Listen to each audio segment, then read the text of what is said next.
One day, oceanographer Tom's family, his wife Julia and two children, Cassie and Ben, set off on a yacht trip in the Caribbean Sea. While Tom and Ben are busy fishing and Cassie is absorbed in her gadget, Julia goes for a swim. Suddenly, something unsettles her. Julia looks around, but the sea remains as calm as ever. However, she feels a distinct sense of dread, as though something large and dangerous is circling around. At the same time, the instruments on the yacht start acting strangely, but Tom, preoccupied with fishing, pays no attention to them. Meanwhile, Julia feels worse and eventually begins to drown. She screams, but the family doesn't hear her. The water seems to shift and pull her farther from the yacht. As the situation becomes critical, Tom finally hears her voice. He rushes to the helm, and the yacht moves toward the distant Julia. Tom dives into the water. With the children's help, they pull her aboard and revive her. Tom is angry, as he always asks that swimmers notify the others when going into the water. Julia apologizes and the incident is soon forgotten. Besides, the family has a reason to celebrate. Today is their son Ben's 13th birthday. Tom lights the candles on the cake and everyone congratulates Ben, who receives gifts, while Cassie takes a group photo of the happy family. At that moment, Cassie's boyfriend calls her. He asks her about the swim, but suddenly a sudden and intense storm begins in the background. Cassie is worried, but her boyfriend reassures her that he's safe. The connection cuts off. Cassie tells her parents about the storm on land, but then everyone feels some jolts, rushes to the deck, and sees massive whale carcasses surfacing around the yacht. Tom explains that sometimes whales get disoriented during storms, but these animals are pushing the yacht, threatening their safety. Tom dives into the water and soon returns aboard, injured.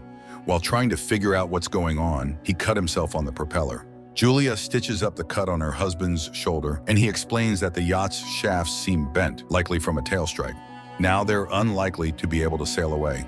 Later, Cassie tries to re-establish communication, but there's no signal. The radio isn't picking up any signals either. Tom begins calculating their supplies. There's enough water for about 4 days, no more, but they're on a shipping route, so someone is bound to find them. However, ominous sounds come from outside, and when the family steps out onto the deck, they see glowing objects falling from the sky. They fall closer and closer, and Tom, taking a risk, starts the engine. He manages to steer the yacht away from the next meteorite, but the engine is finally damaged. The next object falls so close that the family can see they are artificial satellites of Earth. A strong wind starts blowing, and the instruments go haywire. The terrified family hides inside the yacht, which is being tossed by the waves. They put on life jackets and prepare for the worst when a strange, ringing sound is heard, causing nosebleeds and nausea. Tom tries to signal for help with a flare gun, but it's all in vain. The family barely survives the night. In the morning, they were relieved to find themselves alive, but there's a gaping hole in the side of the yacht, and it's unclear why they're still afloat. The family goes outside and freezes in amazement. The water is gone, and their boat is standing on a rocky outcrop in the middle of a stony desert where the ocean once was. Sometime later, Tom tries to reassure his family, saying that not everyone could have perished. He takes measurements and realizes that the compass is lying. North isn't where it's supposed to be. This means the Earth's poles have shifted. Such a thing has happened on Earth before, but a long time ago. It turns out that the sea has retreated to where the land used to be, and most likely, humanity has perished. Cassie can't bear this revelation and runs to the cabin, asking to be left alone. Julia goes to inventory the remaining supplies, while Ben releases a bunch of colorful balloons into the sky, hoping survivors will come to their aid. Meanwhile, Tom turns on the radio, sending out distress signals. Unexpectedly, he hears a response. It's from Naoto, the captain of a small submersible. They were deep underwater when the catastrophe happened, and that's why they survived. However, all communication systems have failed, and expecting help is futile. According to his calculations, the sea will return in about a week, and it will be harsh. So the man advises them to find higher ground and stay there. Julia orders the children to pack their things. Tom directly asks the captain if he can save their children. Naoto explains that the submersible is very small. Unfortunately, Naoto's partner died, and he can only take one person. After some persuasion, Tom convinces Naoto to take both children, and he provides his coordinates.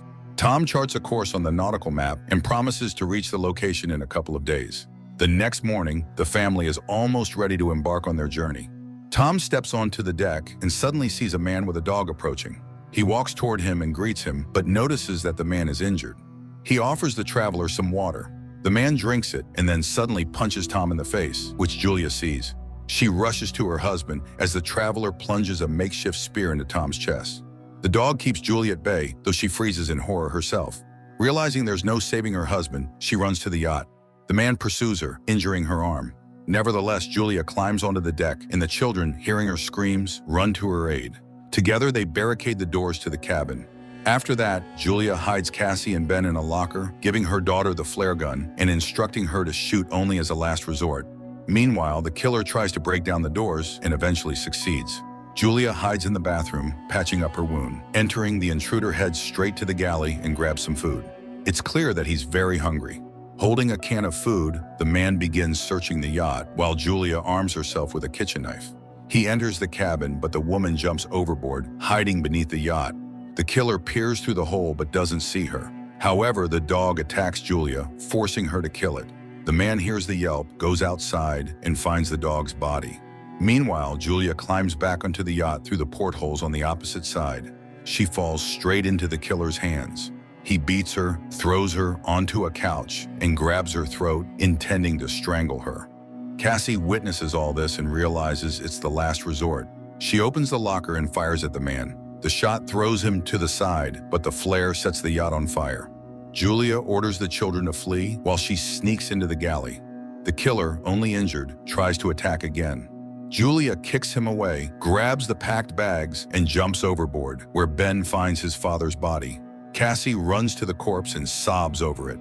Julia kisses her deceased husband, but seeing the killer leap from the burning yacht, she takes the children and leaves. The boat explodes behind them. The family runs across the stony desert and soon takes shelter in a rocky canyon where a stream flows. However, the water is salty and undrinkable. Cassie shares a small amount of water with her brother, but he refuses to drink. The boy feels guilty, believing the killer came because he saw the balloons.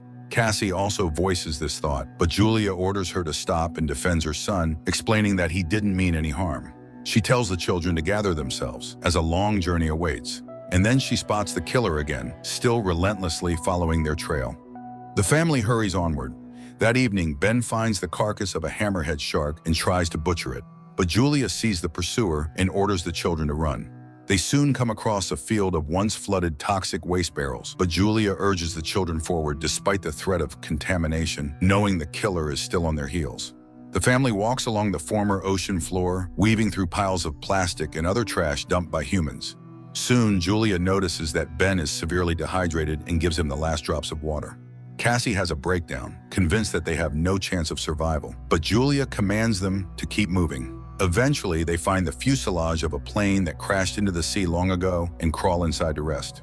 Julia examines the last photo of their family and recounts the story of her first meeting with Tom, which happened at her hospital, where Tom was brought with decompression sickness after a failed dive. The children weep, remembering their father and saying their final goodbyes to him. At night, Cassie is awakened by a noise and steps outside to sit near the plane. Out of the darkness, the killer approaches her, unaware that the girl is acting as bait. As he prepares to grab her, Julia ambushes him, stabbing the man with a knife. At dawn, the family prepares to continue their journey, only to discover the killer's body has been scavenged, a sign that something even more dangerous than humans lurks in the desert. They move on. Julia consults the map when Ben suddenly rushes ahead. His mother yells for him to stop, but the boy sprints toward a salty puddle and manages to drink a few gulps. Julia drags him away, but the boy becomes sick. Soon they come across some plastic chairs and build a makeshift shelter from the sun, resting inside it.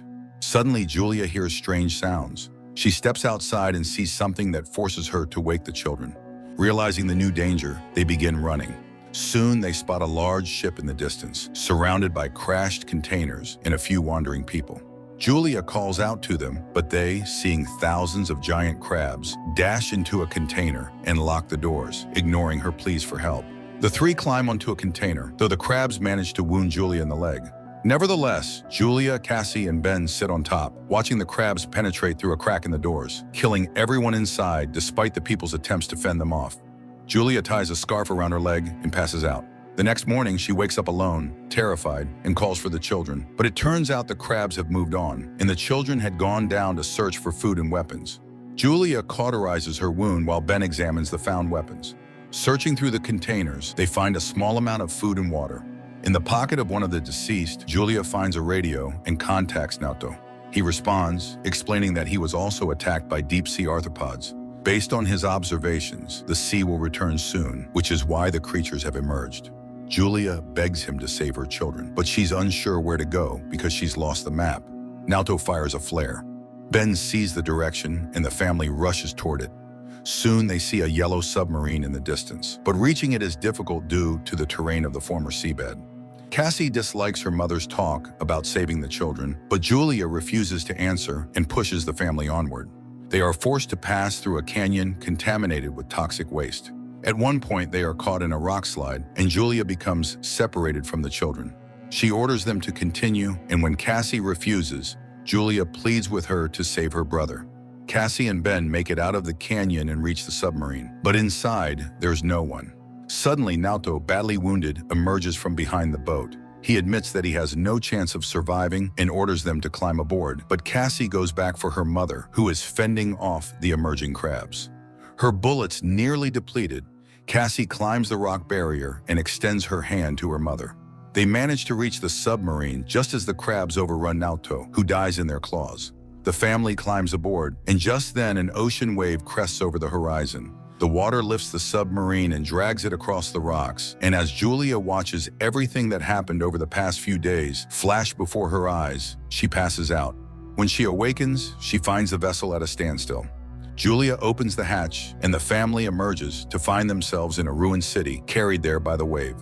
Despite a great concept, the film failed to make an impact, largely due to the many mistakes made by its creators.